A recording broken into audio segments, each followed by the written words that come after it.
Before you hear anything else, you have to understand my grandmother Eleanor, and to her, the world was divided into two distinct groups, borzoi hounds, and things that were not borzoi hounds. Her children, my mother included, fell squarely into that second category. They were a disappointment. They married the wrong people, pursued the wrong careers, and failed to produce grandchildren who looked good in tweed. But her dogs were perfection. They were elegant, silent, living sculptures, and she loved them with a fierce, possessive passion that she never once showed to a human being. So when she passed away at the age of 92, none of us were really surprised that she left her entire fortune, the sprawling Greywood Manor, the stocks, the art, everything, to her prize-winning pack of 7 borzoi. What was surprising was the fine print. But my cousins never ever read the fine print. My name is Tess. When this story started, I was 32 years old, living in a cramped apartment, and working a dead-end data entry job that paid just enough to make me dream of a life I couldn't afford. I was the poor relation, the one they invited to Christmas for the aesthetic of charity, the one they'd slip $100 bill to, with a pitying smile that felt more like a slap. My cousins Marcus and Clarissa were the darlings. They had been Eleanor's favorites, in so much as she could have favorites that weren't canine. They had the right look, the right last names from their advantageous marriages, and the right sense of effortless entitlement. The day the will was read was a masterclass in controlled chaos. The lawyer, a man named Mr. Sterling, who looked as ancient and dry as the documents he was reading, droned on in a monotone. When he got to the main clause, a wave of outrage rippled through the mahogany-paneled room. The Vance fortune was to be placed in a trust, its sole purpose being the care, comfort, and continuation of the Greywood borzoi pack. A generous stipend was allocated for a live-in caretaker. The rest of the family, a token amount, just enough to be insulting. I watched Marcus's face turn a blotchy, furious red. He was a man who had always lived on the expectation of this inheritance. Clarissa, ever the performer, pressed a delicate hand to her chest, her eyes wide with a practiced look of wounded disbelief. They were furious, but they were also opportunists. Later that afternoon, after the family had dispersed in a cloud of muttered curses and threats of legal action, they cornered me by the reflecting pool in the garden. The air was thick with the scent of roses and indignation. Marcus spoke first, his voice a low conspiratorial purr that always set my teeth on edge. He said, "Tess, darling, this is a tragedy, a complete farce." Grandmother was clearly not in her right mind. Clarissa glided to his side, linking her arm through his. She looked at me, her gaze sweeping over my department store dress with faint disgust. "But we can't contest it," she sighed. "It would be a nightmare. The press, the scandal, it's simply not done. What we need," she said, leaning in closer, "is someone on the inside, someone we can trust." I knew exactly where this was going. The blood in my veins felt slow and cold. I was just a piece on their chessboard, a pawn to be moved into position. Marcus laid it out. They wanted me to be the caretaker, the official dog walker. He said it like he was offering me a crown. "You love dogs, don't you, Tess? And you need the work. The stipend is quite comfortable. You'd live at the manor. It's the perfect solution for them." They saw me as simple, pliable, grateful. They assumed they could install me in the house, control the checkbook for the dog's expenses, and slowly, creatively, bleed the estate dry through me. They would be the de facto lords of the manor, and I would be their servant, their puppet on a string, living in a gilded cage,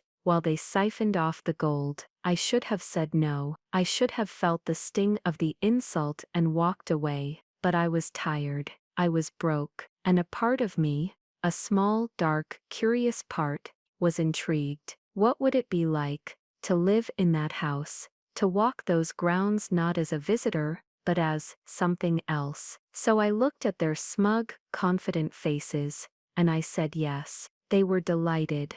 Their relief was palpable. Clarissa even gave my arm a little squeeze, as if we were co-conspirators. She handed me a heavy, leather-bound binder, with Greywood Caretaker instructions embossed in gold on the front. "It's all in here," she chirped. "Grandmother's routines, the vet's number, our numbers, of course. We'll be in constant touch to help you manage things." They thought they had won. They thought they had secured their future. They walked away, laughing about something, their victory assured.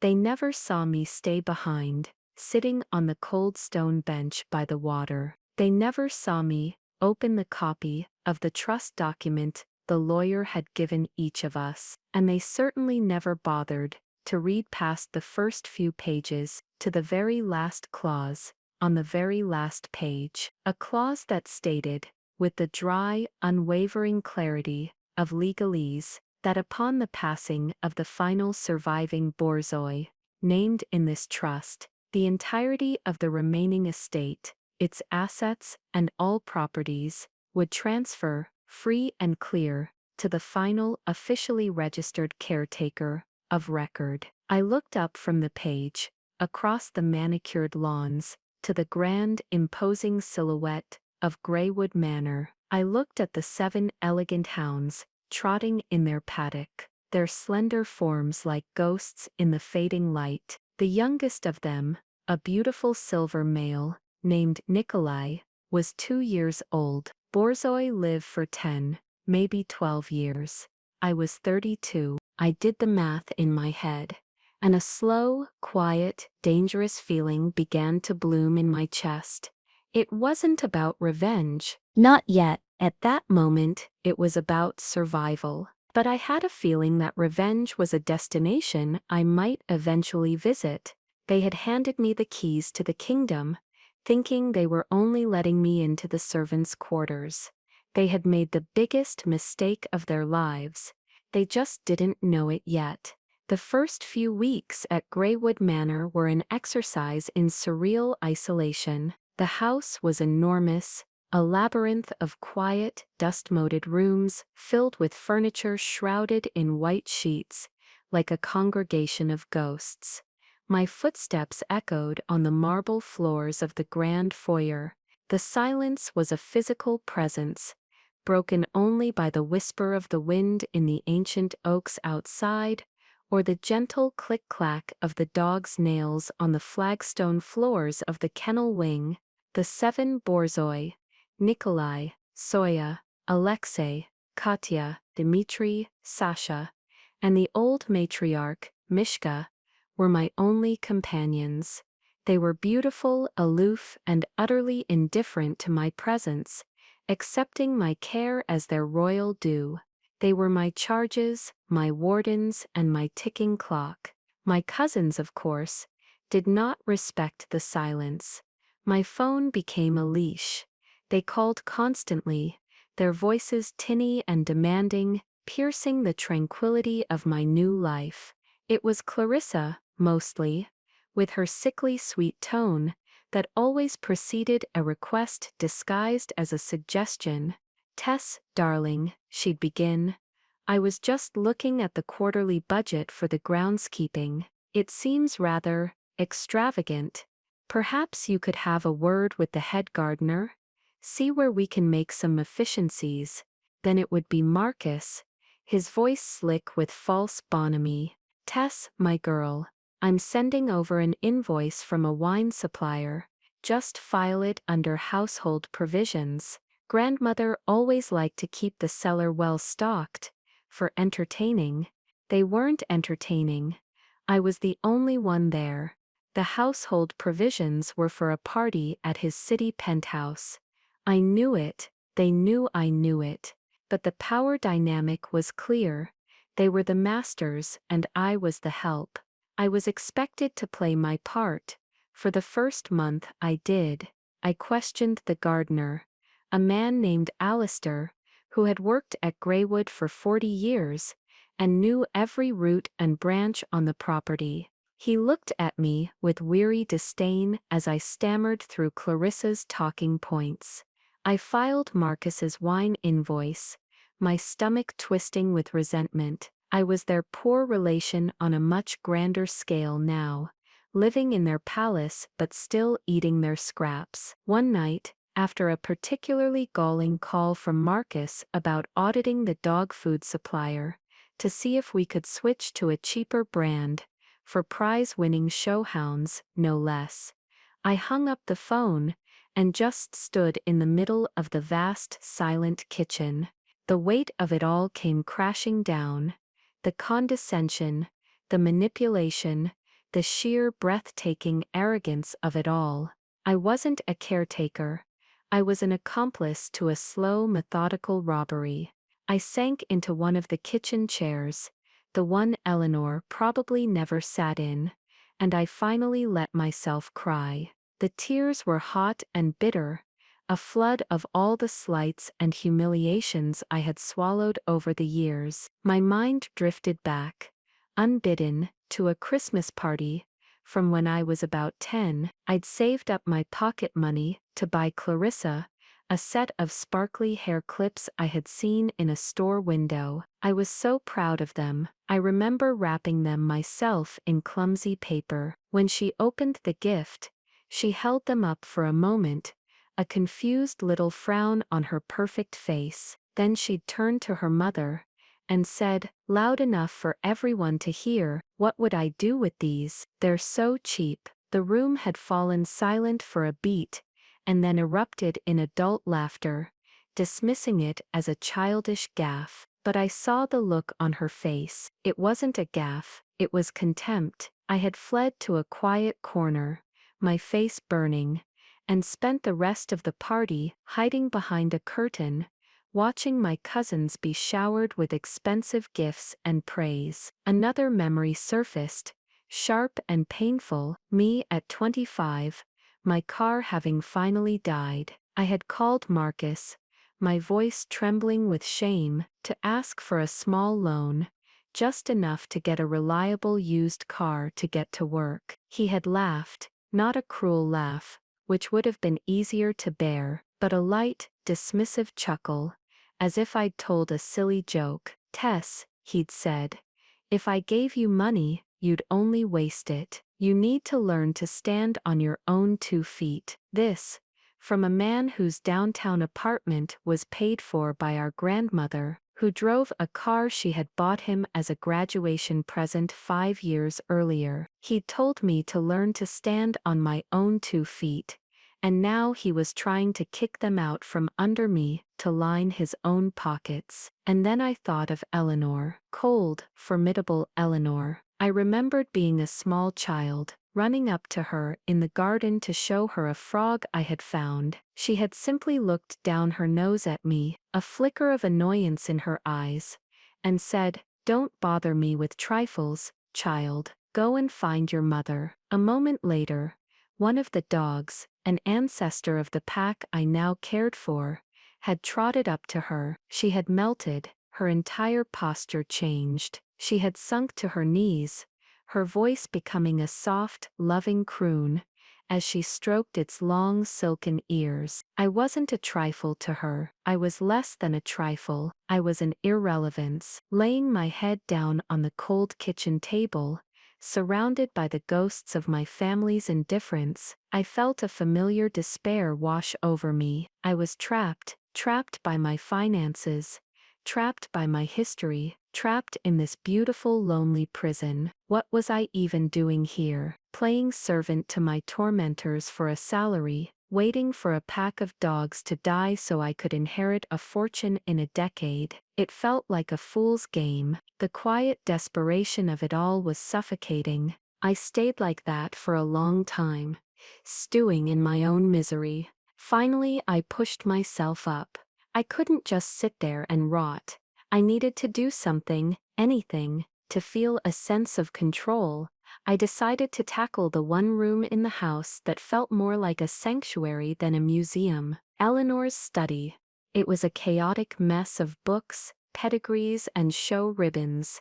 It was the heart of her passion, the one place she felt truly alive. I told myself I was looking for old vet records, organizing things, but really I was looking for a connection, a piece of her that might make sense of the puzzle she'd left behind. I spent hours sorting through stacks of papers, dog show programs from the 1970s, handwritten notes on breeding lines, photographs of hounds long since passed. It was a life documented in canine achievement, tucked away in the bottom drawer of her heavy oak desk. Beneath a pile of blue ribbons, I found a folder I hadn't seen before. It was thick, bound with a faded ribbon. My name was not on it. No one's name was on it. It just said, "Trust, Master Copy." My heart gave a little thump. This wasn't the summarized, stapled version Mr. Sterling had given us. This was the original, the full document, signed and notarized, filled with dense, intimidating text. I untied the ribbon and sat down in Eleanor's worn leather chair. The leather creaked, smelling of old paper and dog. I started to read. It was mostly the same as the summary. The assets, the formation of the trust, the instructions for care, the stipend. But as I got deeper, I started noticing nuances, specific phrasings the lawyer had glossed over. The trust was managed by an executor, Mr. Sterling, but he was bound to act only in the best interests of the beneficiaries, and the document was explicit. The beneficiaries were the dogs and the dogs alone. The caretaker had a duty to report any action or request that could be perceived as detrimental to their well-being or the long-term stability of their environment. And then I got to the final section. Section 12. Disposition of remaining assets. I read the clause again and again. The words seemed to lift off the page, shimmering with a terrifying, exhilarating power. It wasn't just that the estate would transfer to the final caretaker. It was the language around it. The transfer was absolute and unencumbered. The caretaker had to be of sound mind, and free from any legal encumbrance or criminal conviction. And most importantly, the executor had the power to disqualify any potential heir, meaning my cousins and the rest of the family who got the token sums, from receiving even their pittance if they were found to have unduly interfered with the administration of the trust or the well-being of its beneficiaries. I sat back in the chair, the heavy document resting in my lap. The air in the room seemed to crackle. A slow, cold fire started to burn in my gut, incinerating the despair that had been choking me just an hour before. They hadn't just handed me the keys, they had handed me the sword and the shield, too. They thought they were the players, and I was the board. They had it all backward, Alistair the gardener. The wine invoices, the cheaper dog food, every single one of their condescending calls was an act of undue interference. Every demand was a violation of the trust they hadn't even bothered to read. And I had been complicit. I had been playing their game by their rules. No more. I stood up and walked to the window, looking out into the dark, manicured grounds. The world outside the window was the same, but I was different. The resignation had boiled away, leaving behind something hard and sharp, a quiet, patient resolve. I wasn't the poor relation anymore. I wasn't their puppet.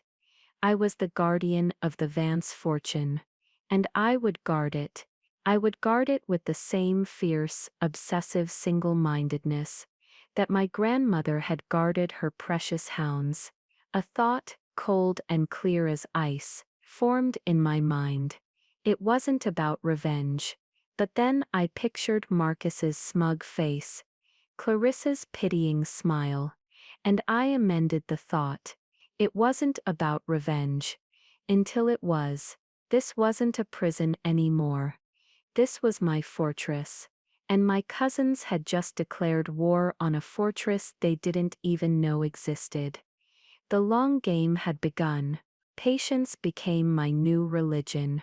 If my cousins were playing checkers, I had to learn to play chess, with moves planned, not days, but years in advance.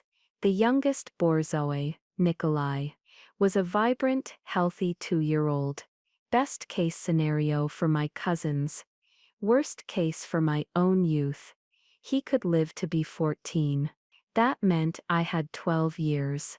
12 years to transform myself from Tess the timid caretaker into Tess the untouchable heir. My first step was to stop being a passive recipient of their orders and become an active, meticulous archivist of their greed. I bought a set of simple, sturdy ledgers from a stationery shop in the nearby town. In one, I began to document every single phone call. Date, time, who called, the nature of the request, and my response. Clarissa's call about the gardener's extravagant budget went in. Marcus's demand to expense his wine went in. I wrote it all down in neat, clear prose, as if I were preparing a report for a higher authority, which, in a way, I was. My future self. In the second ledger, I recorded every financial request and cross-referenced it with the trust's explicit guidelines. Request payment of invoice #743B from Vintage Vintners for $3,200. Purpose stated, household provisions. Analysis. Trust Document Section 4. Subsection C. Allows for provisions directly related to the maintenance of the estate and the welfare of the beneficiaries. This expenditure does not meet the criteria. Action. Invoice filed. Payment denied pending further clarification.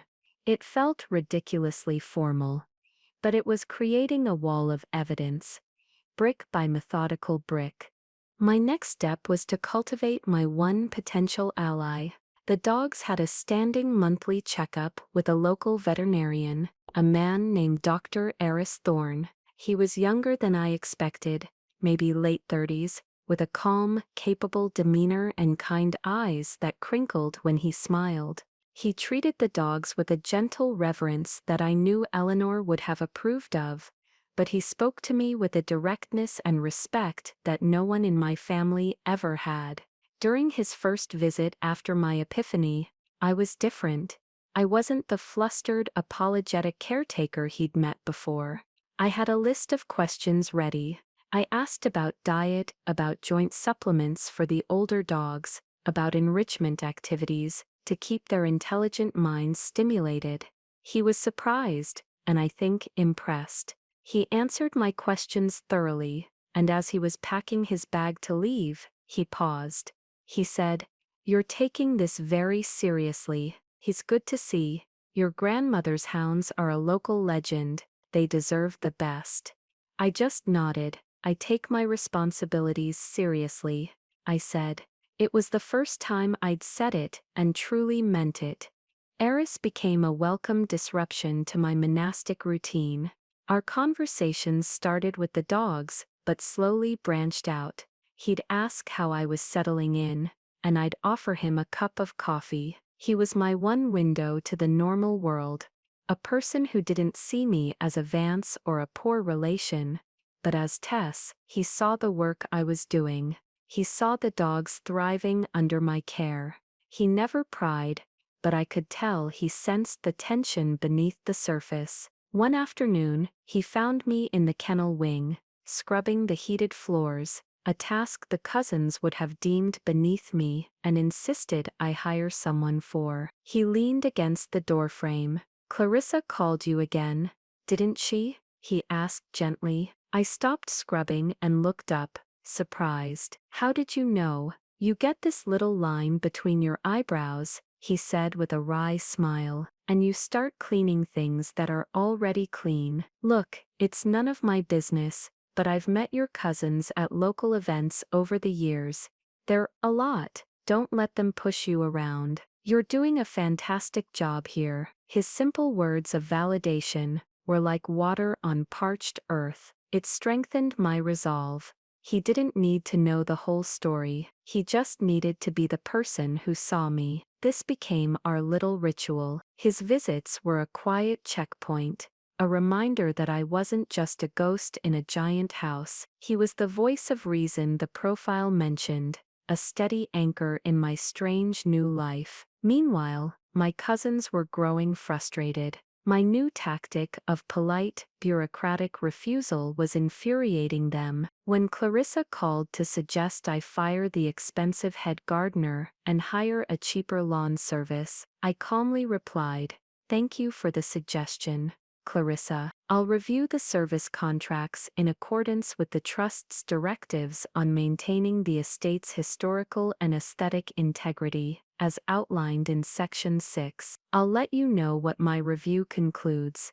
There would be a sputtering silence on the other end of the line. They didn't know what Section 6 was. They didn't know what any of the sections were. They were used to bullying, not bureaucracy. My refusal to play their game was short-circuiting their methods. The real hidden leverage, the B-plot that would become my secret weapon, fell into my lap by accident. The mail at Greywood was delivered to a box at the end of the long, winding driveway. One rainy afternoon, as I was collecting the bundle of letters, a few of them slipped from my grasp and fell into a puddle. One of them was a sleek, menacing-looking envelope with a transparent window. It wasn't addressed to the estate. It was addressed personally to Marcus Vance. I noticed it had been forwarded from his city address. I picked it up, the paper already turning translucent from the water. Through the window, I could see bold, red letters. Final notice. My heart hammered against my ribs. I shouldn't have looked. I knew I shouldn't have, but I did. It was a collections notice from something called Belmont Casino Services. The amount was staggering, $90,000. I stood there in the rain, the letter dripping in my hand, the pieces clicking into place. Marcus's desperation, his constant attempts to pull money from the estate, his frantic talk of cash flow problems for his business. He didn't have a business. He had a gambling problem, a massive life-ruining gambling problem, and he was trying to use his grandmother's legacy, the dog's legacy, my future legacy, to pay for it. I felt a surge of cold, righteous anger. This wasn't just about entitlement anymore. This was about a deep, destructive pathology that he was willing to let destroy everyone around him. I carefully took the letter back to the house, steamed it open with the kettle in the kitchen, a trick I'd only ever seen in movies, and read the whole thing. The threats were dire. Lien's asset seizure. He was in deep. I photocopied the letter, filed the copy in a new secret ledger labeled Leverage, and then resealed the original envelope as best I could. The next day, I bundled it with some junk mail and sent it on to his city address. Let him receive his bad news. I had my own copy now. Over the next few months, more letters arrived. Credit card companies, a notice of a lien being placed on his apartment. He was juggling debts, trying to stay one step ahead of a collapse, and Greywood was his only potential lifeline. His calls became less slick, more frayed at the edges. This discovery changed the timeline. I had thought I had a decade, but Marcus was a ticking time bomb. His desperation would force a confrontation much, much sooner than that, and I had to be ready. I started reading books on negotiation, on dealing with manipulative personalities.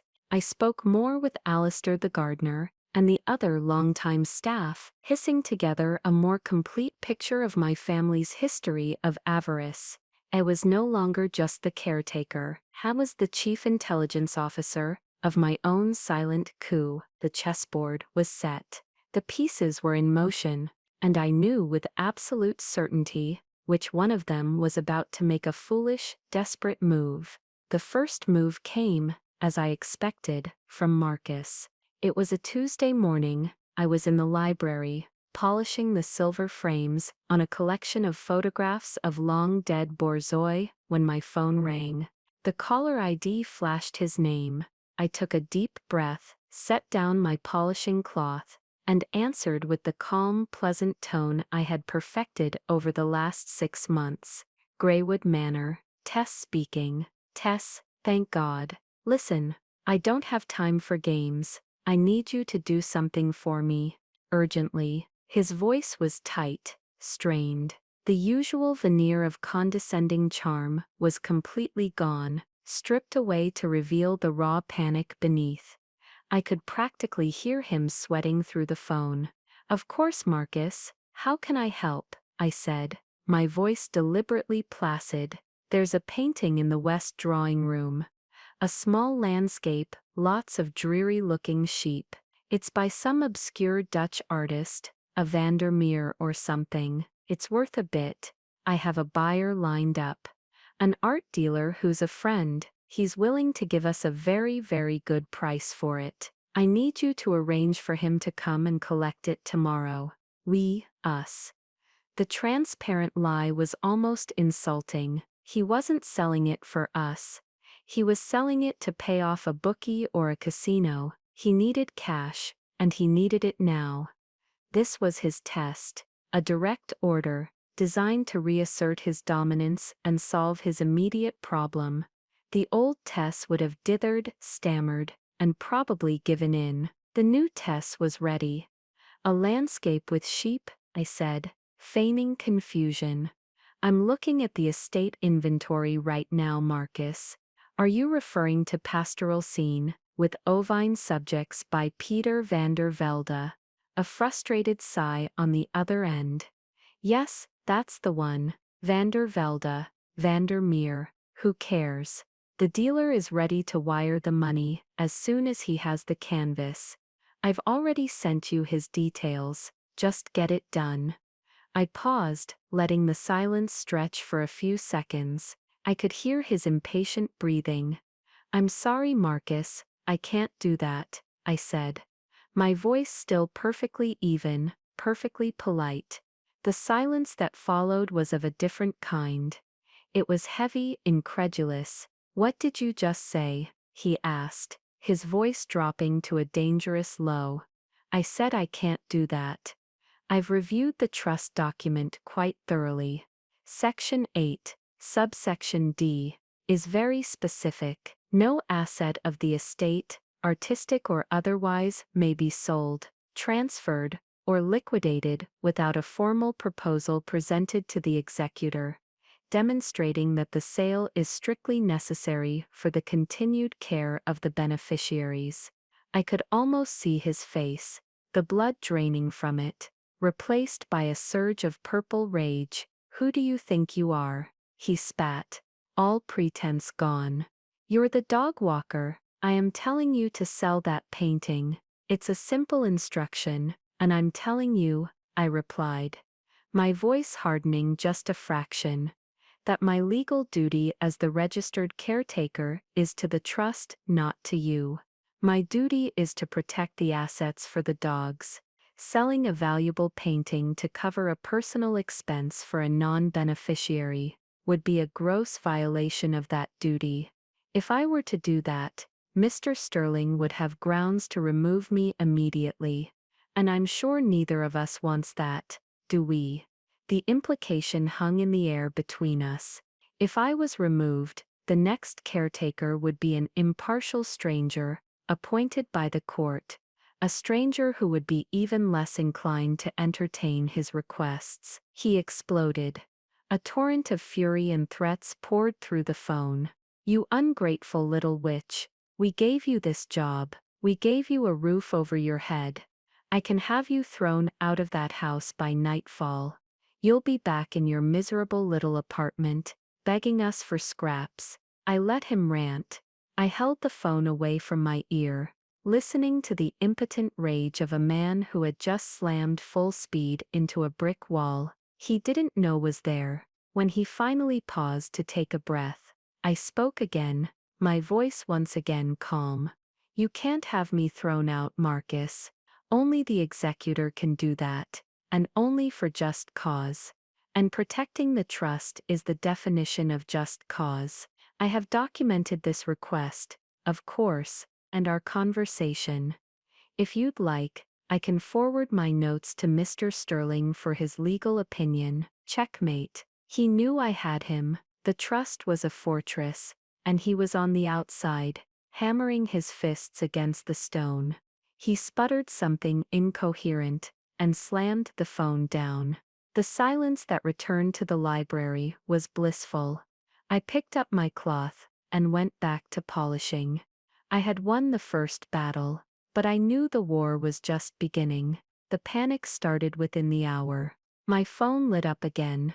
This time it was Clarissa. Her approach was different, a classic good cop maneuver. "Tess, darling, Marcus just called me. He's very upset. I think there's been a terrible misunderstanding." "I don't think there's been any misunderstanding at all, Clarissa," I said. "He asked me to do something illegal, and I refused." Her voice was a silken river of manipulation.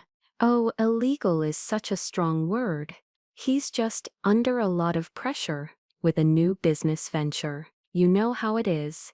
He sees that old painting as just a dusty thing on a wall, and he knows how to turn it into an opportunity for the family. We have to think of the family, Tess. The family, I thought. The family that used me as a stepping stone and an ATM. I could hear the desperation straining her carefully modulated tones. They had been a unit, Marcus the bully, and she the smooth talker. But my refusal had broken their system. The trust doesn't care about the family, Clarissa. It only cares about Nikolai, Zoya, Alexei, Katya, Dmitri, Sasha, and Mishka. That is my sole focus. I'm sorry, she tried a different angle. Guilt. After all we've done for you, letting you live there, in that beautiful house, we thought you were grateful. We thought we could count on you. I'm very grateful for the opportunity to fulfill my grandmother's wishes," I said, the words tasting like sweet, cold victory. "And you can count on me, to follow the terms of the trust to the letter." She hung up, but with a frustrated sigh, not a slam. The panic was spreading. They had lost control of their puppet, and the puppet was now quoting rules at them that they couldn't break. For the next 2 weeks, it was a siege. They called multiple times a day. They sent emails. The tone shifted from manipulative to pleading to openly hostile. They were like spoiled children who had been told no for the first time in their lives. And they simply could not compute it. They couldn't fire me. They couldn't steal from the estate. Their perfect plan was unraveling. All because they never read the fine print. And in the quiet halls of Greywood Manor, surrounded by my 7 silent, elegant companions, I began to realize something profound. I wasn't just the caretaker anymore, I was in charge. Their failed attempt to force my hand over the painting was a turning point. The balance of power had shifted, and they knew it. Their panic, which had been simmering for weeks, began to boil over. They couldn't control me by phone anymore, so they decided on a show of force. It was a Thursday afternoon. I was out on the great lawn, throwing a soft disc for Nikolai and Alexei, who despite their regal appearance had a surprising appetite for play. A sleek black sedan crunched up the gravel driveway and stopped abruptly in front of the main entrance. Marcus and Clarissa emerged. They hadn't called, they hadn't been invited. They strode towards me, across the grass. Their city clothes looking absurdly out of place against the backdrop of the ancient oaks. Marcus's face was a thundercloud. Clarissa had her arms crossed, her lips a thin, hard line. This was an intimidation tactic, a physical attempt to reassert the authority they had lost. "Tess," Marcus began, his voice tight with fury. "We need to talk, now." I calmly caught the disc as Alexei trotted back to me, his long tail waving gently. I gave him a pat on his silken head. "I'm sorry, Marcus, but this isn't a good time. The dogs are having their exercise period." He scoffed, a harsh, ugly sound. "Don't be ridiculous. This is our grandmother's house. We don't need an appointment. We're going inside to discuss this like adults." He started walking towards the front door, expecting me to scurry after him. I didn't move. "Actually, you do need an appointment," I said, my voice carrying clearly across the lawn. "The trust is very clear that the caretaker's primary responsibility is to provide a calm and stable environment for the beneficiaries. Unscheduled visits are disruptive to their routine." The old Tess would have been horrified by her own audacity. The new Tess felt a thrill of pure cold power. Clarissa stared at me as if I had grown a second head. A stable environment. Their dogs, Tess, not Fabergés. "Don't be absurd. We are coming in." "I'm afraid I can't allow that," I said simply. "Please call ahead next time to schedule a visit, and I'll be happy to see if it can be accommodated." With that, I turned my back on them, called the dogs, and began walking towards the kennel wing, leaving them standing in the middle of the lawn like a pair of stunned statues. I could feel their enraged stares burning into my back. I didn't look back. That evening I called a locksmith and had all the exterior locks on the manor changed. I then sent a brief formal email to Mr. Sterling. "For your records," I wrote, "I wish to note that on this date, Marcus and Clarissa Vance arrived at the estate unannounced, causing distress to the animals and attempting to interfere with my duties. I have taken the step of changing the locks to ensure the security and tranquility of the property as per the trust's mandate." I attached a copy of the locksmith's invoice. It was another brick in my wall. Their next move was more insidious. If they couldn't bully me, they would try to discredit me. A few weeks later, a sleek van from a company I didn't recognize, Canine Wellness Associates, pulled up the driveway. A woman in crisp scrubs got out, holding a clipboard. "Hi," she said brightly. "I'm here for the scheduled wellness inspection for the Vance Borzoi." I had scheduled no such inspection. This was them. They were trying to get their own vet in. Someone they could bribe or influence into writing a report that I was an unfit caretaker. It was a desperate, transparent ploy. "I'm sorry, there must be a mistake," I said, blocking the doorway. "The dog's veterinarian is Dr. Thorne. We have no appointment with you." "Oh," she said, her smile faltering.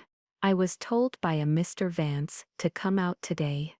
"I see," I said, my voice cool. "Well, Mr. Vance has no authority to schedule veterinary appointments. He is not the registered caretaker. Thank you for coming, but your services are not required." I closed the door gently in her shocked face. The moment she was gone, I was on the phone to Eris. I explained what had happened, my voice shaking slightly with anger. He was silent for a moment, and then he said, "Tess, that's not just desperate, that's dangerous. Bringing in an unknown vet could disrupt their health records, their entire continuity of care. I'll handle this."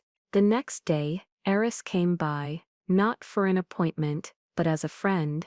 He brought with him an official, notarized letter on his clinic's letterhead. It was a full, glowing report on the health and condition of the 7 Borzoi, detailing their diet, their exercise regimen, and their excellent physical and mental state. He had also written a separate letter to Mr. Sterling, outlining the potential harm of unauthorized third-party veterinary interference.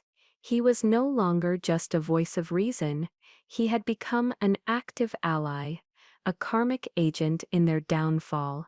I sent copies of everything to Mr. Sterling, adding it to the growing file. The cousin's attempt to frame me as unfit had backfired spectacularly, only serving to create an official record of my competence and their malicious interference. Their counter-manipulation was failing. They were running out of moves. They had tried to control me, they had tried to intimidate me, and they had tried to undermine me. Each attempt had only made my position stronger, my fortress more impregnable. The power hadn't just shifted, it had consolidated entirely in my hands, and their desperation was about to lead them to make their final, fatal mistake. The breaking point came on a crisp autumn Saturday. Their siege on the manor had failed. Their attempts to discredit me had backfired. Marcus's financial situation, I could only assume from the increasingly frantic tone of his rare, blocked number voicemails, was now catastrophic. They were out of options, and they were out of time, so they resorted to the last weapon of the truly desperate, a public scene. I had driven into the small, charming town of Northwood, about 20 minutes from the estate, to pick up a special brand of salmon oil for Mishka's aging joints, and a few groceries for myself. It was the first time I'd left the property in over a week, and the simple act of walking down a public street felt liberating. I was just leaving the pet supply store, a heavy bag in my hand, when I saw them. They were standing by my car, waiting. An ambush. Marcus's expensive coat was rumpled, his face was pale and unshaven, and his eyes had a wild, haunted look. Clarissa stood beside him, a pillar of Chanel-scented fury, her face a mask of cold rage. They saw me, and started walking towards me, fast. People on the quiet street turned to look. This was what they wanted, an audience. "There you are," Marcus snarled, his voice loud enough to carry. "The grand lady of the manor, outspending our grandmother's money on her precious dogs." I stopped, my heart starting to beat a little faster, not with fear, but with a surge of adrenaline. This was it. The final confrontation. I had rehearsed this moment in my head 100 times. Clarissa stepped forward, her voice dripping with venom. "We know what you're doing, Tess. You've locked us out. You're squatting in our house, living like a queen, while the real family gets nothing. You're a thief." A small crowd of onlookers was starting to gather. An elderly couple, a mother with her child. They were watching, intrigued. I didn't say anything. I just looked at them, my expression calm. My silence seemed to infuriate them more than any argument could have. "Do you have any idea what you've done?" Marcus shouted, taking another step closer. I saw a flicker of real, terrifying desperation in his eyes. He was a cornered animal. "You have ruined everything. My business, my life. It's all your fault." He was practically screaming now. His face was contorted. He looked pathetic, and in that moment, I knew I had already won. He had lost control completely. I took a slow, deliberate breath. I looked past him for a moment, at the curious faces in the small crowd. Then my eyes locked onto his. I kept my voice low, forcing him to quiet down if he wanted to hear me. "Your life, Marcus," I said, the words clear and cold. "Are you talking about the life where you try to steal from a dead woman's estate to pay your gambling debts?" The color drained from his face. He froze. Clarissa's mouth fell open slightly. I continued, my voice still quiet. but each word was a perfectly aimed dart. Is this about the $90,000 you owe to the Belmont Casino? I know it's a lot to keep track of. Or is this about the lien on your apartment from Sovereign Credit? Or maybe it's about the final demand notice from your bookie, the one you had forwarded to Greywood last month. I have a copy, if you've misplaced yours. Complete, stunned silence. Marcus looked as if I had physically struck him. He stared at me, his mouth working but no sound coming out. The public stage he had chosen for my humiliation had just become the theater of his own. Clarissa looked back and forth between me and Marcus, a dawning horror on her face. She had no idea it was this bad. She had just been his accomplice in greed, ignorant of the abyss he was circling. I took a step closer, my voice dropping to a near whisper that was somehow more menacing than his shouts had been. "This is the last time we will ever have this conversation," I said. "You will not call me. You will not email me. You will not come to the town. And you will not come to the manor. If I ever see or hear from you or your sister again, I will take my entire file, every recorded phone call, every fraudulent invoice, every collection notice, every threatening voicemail, and I will personally deliver it to Mr. Sterling. I will inform him that your profound financial instability and harassment have become a direct threat to the security of the trust, and then we can all watch what he does with the undue interference clause. Do you understand me?" He couldn't speak, he just nodded, a small, jerky movement. The bully was broken, the confidence that had defined his entire life, an arrogance built on a foundation of unearned money and privilege, had just crumbled into dust on a public sidewalk. Clarissa grabbed his arm, her face a mixture of terror and fury, and pulled him away. They practically fled to their car, not looking back, the eyes of the entire street following them. I stood there for a moment, the bag of salmon oil still in my hand. My heart was pounding, but my hands were perfectly steady. It was over.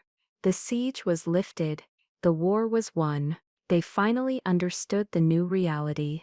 They had never been the masters of Greywood Manor. They were just a footnote in a will they were too arrogant to read. And I was the one holding the pen. The years after that final public confrontation passed in a kind of quiet, ordered peace. It was a peace I had never known before, deep and resonant. Marcus and Clarissa vanished from my life, as if they had never existed. I heard whispers, through the town grapevine, that Marcus had declared bankruptcy and moved away in disgrace.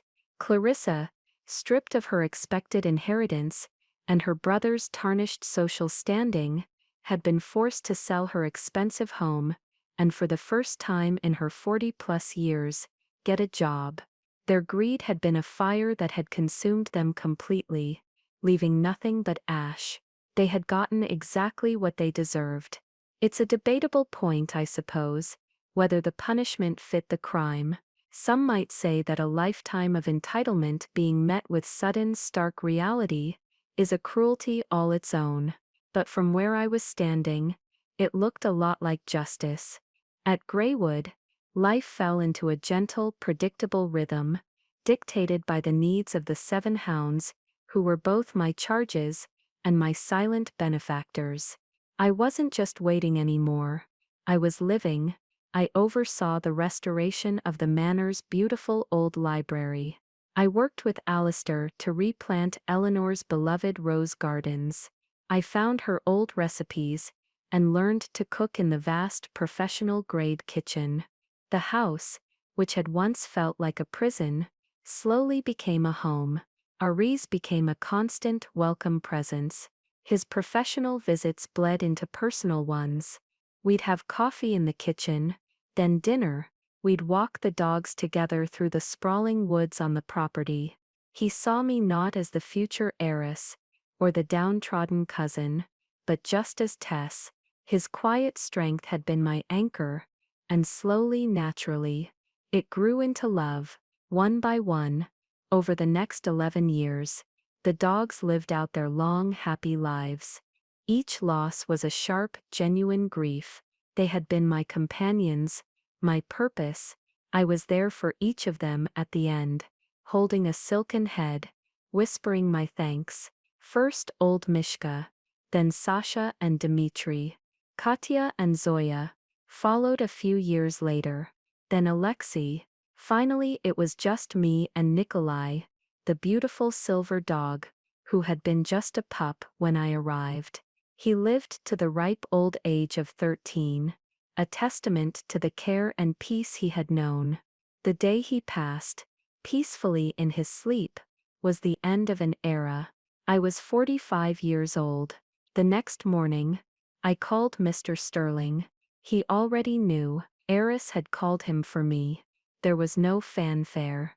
There was just a quiet signing of papers. The trust was dissolved. The great Vance fortune, Greywood Manor, and all its assets were now mine. It was a strange, bittersweet moment of vindication. And now, I'm speaking to you. I'm sitting in that same leather chair in Eleanor's study, where my new life began. Eris is out by the kennels, which are no longer empty. We've established a foundation, the Greywood Trust, a sanctuary for retired show dogs and sighthounds who need a soft place to land in their golden years. The house is filled with life and love, both human and canine. Looking back, it was never really about the money. Not truly. The money was just the mechanism, the leverage. It was about respect. It was about being seen as something more than a tool, more than the poor relation. My cousin's greed was their undoing, not because they wanted the fortune, but because it made them blind. They were so focused on the prize that they never bothered to read the rules of the game. They underestimated me because they had never, not once in my life, considered me their equal. And that was their fatal flaw. It wasn't about revenge, until it was. And when it wasn't a fiery, explosive act. It was quiet. It was patient. It was simply letting them be destroyed by the one thing they thought gave them power, their own bottomless entitlement. So I want to ask you, have you ever been underestimated by the people who were supposed to be on your side? Have you ever felt like the invisible person in your own family? What would you have done in my situation? Would you have walked away? Or would you have played the long game? Let me know your thoughts in the comments below. I read every single one. And if you enjoyed my story, and want to hear more about how life can sometimes serve up the most unexpected and satisfying justice, make sure to like this video, and subscribe to the channel. Thank you for listening.